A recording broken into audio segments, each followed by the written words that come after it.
It's ridiculous. It's crazy. Yeah, it was a big deal, especially in like the 70s and stuff like that. Oh yeah.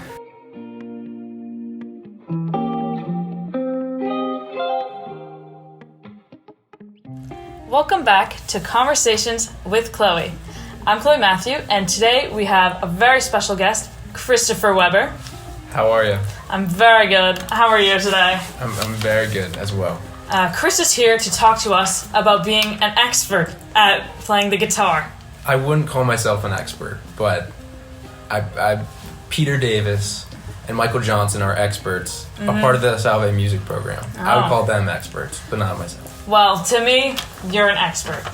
So, it was my mistake at the beginning thinking that you played the bass as your main instrument. So, could you tell me, do you know what the difference between like the bass and the guitar for people who don't know? Yeah, the bass is just an instrument that's a lower octave than the guitar.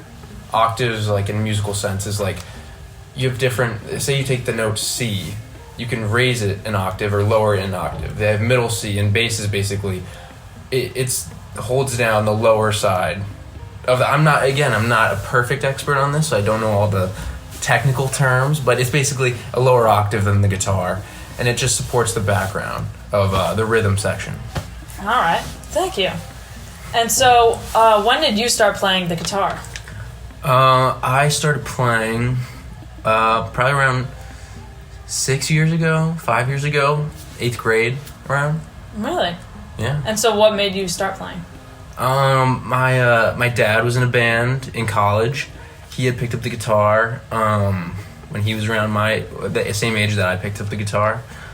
My uncle was in a funk band. He's now a cop and a detective, but I was surrounded by instruments growing up. There was always guitars around the house. I used to pick them up. It didn't sound very good for a while, and then I just took a real interest in it.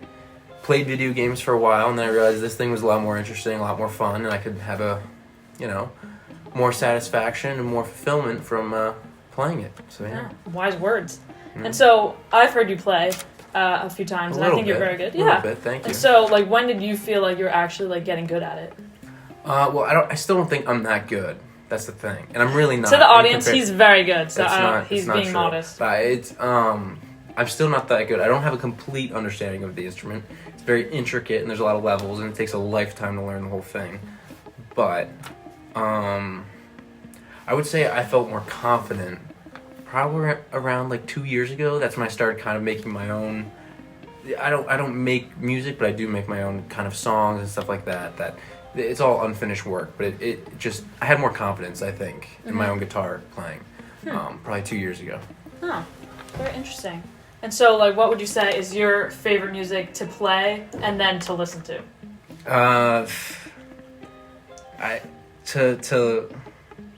To play, I really like the blues. I kind of grew up on the blues. My dad loved B.B. King, Albert King. There's a little voice crack in there. I like playing the blues. It's simple. It's a simple chord progression. It's very satisfying to play. It mostly focuses in music, which is called the pentatonic scale, which is a very nerdy way of saying it. It's like this 5-tone scale that B.B. King basically used. He played the guitar for 70 years, and he only played 5 notes. And it's all about feel, the blues. So I really like playing the blues. And listening, I probably like listening to like soul and funk the most, I'd say. Yeah? Yeah. I agree. Very good styles.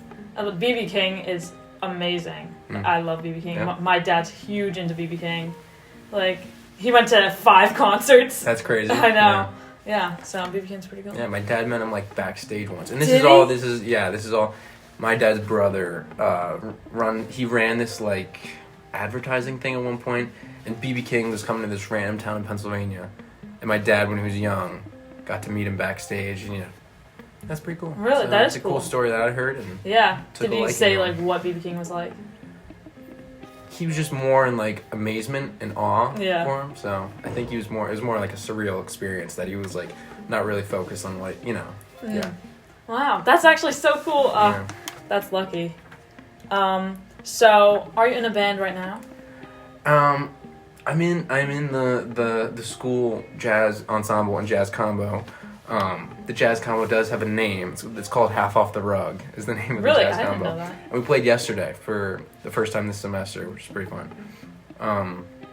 Mostly like jazz, blues, funk fusion, I would say. Really interesting stuff. A lot of more popular music. Popular music's relative because, you know, we play like Herbie Hancock, and Herbie Hancock 50 years ago was, I mean, that was all it. So, you know. Nice. Next question.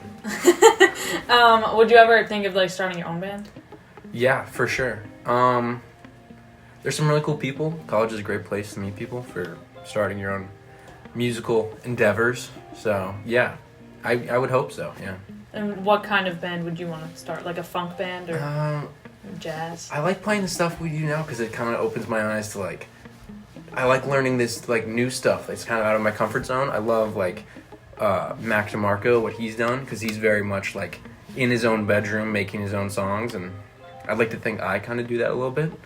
But yeah, probably like indie funk, maybe. I don't know.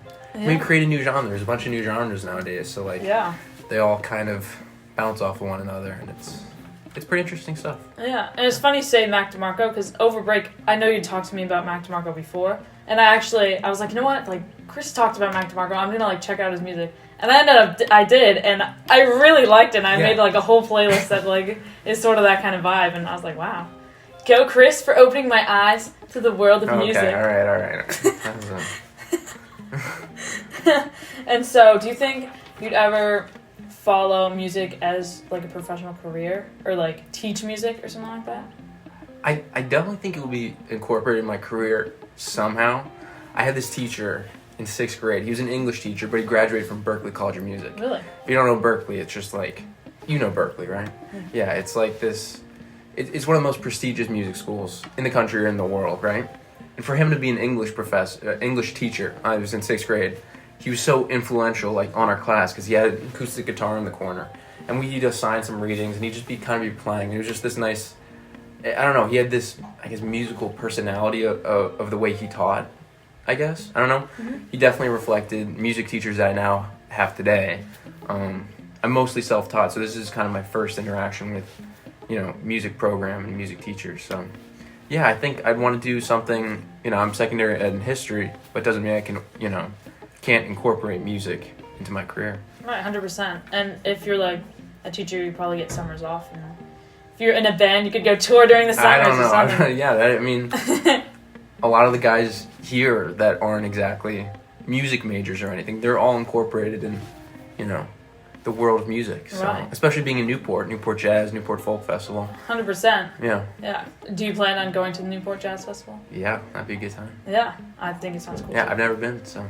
Yeah. Neither have I. I didn't even know, like, it's kind of silly to say, I didn't even know about the Newport Jazz Festival until, like, going to school here. So. Yeah, it's ridiculous. It's crazy. Yeah, it was a big deal, especially in, like, the 70s and stuff like that. Oh, yeah. Because I know there was a lot of controversial stuff when they let Led Zeppelin and Sly and the Family Stone and Prince and they had Miles Davis and John Coltrane, really? You know, who were, you know, jazz standard musicians.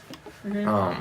They led all these popular music into the Newport Jazz, into this sacred territory. Right. It's very controversial, but it you know, it helped elevate the festival. Yeah, definitely. Yeah.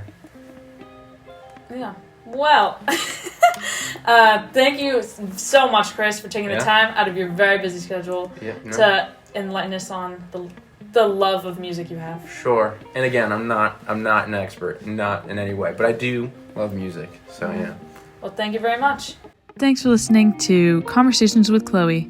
We'll see you next time.